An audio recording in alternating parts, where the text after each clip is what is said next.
watching Shalom TV, celebrating Jewish culture.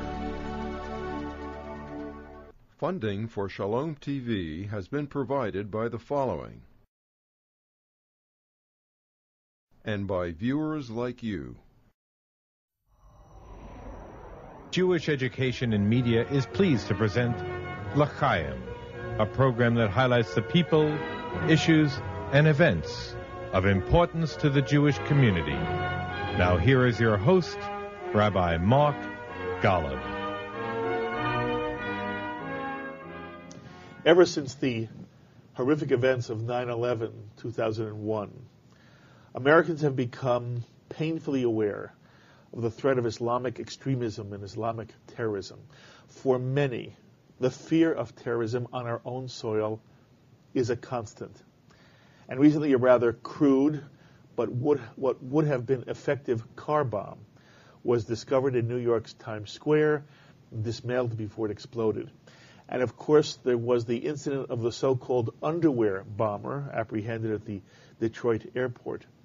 So the reality of Islamic terrorism is one that Americans now share with Israelis, who of course have had to endure more than a decade of suicide bombers and other forms of militant attacks on their civilian population.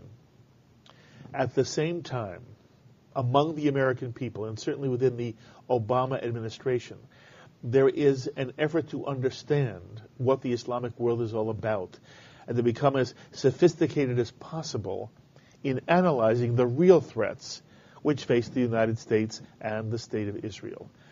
And so I'm especially pleased to welcome now one of the world's foremost experts on Middle East affairs, especially in the area of Islamic terrorism, Dr. Daniel Pipes, the founder and director of the Middle East Forum, a nonprofit think tank based in Philadelphia that works to define and promote American interests in the Middle East.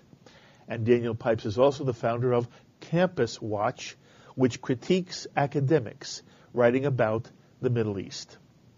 Daniel Pipes has spent more than 2/3 of his life studying the Middle East. He knows Arabic. He's traveled the Muslim world, living 3 years in Cairo, has taught courses on the Middle East at Harvard, and has served as a special advisor on the Middle East and terrorism at both the U.S. State and Defense Departments.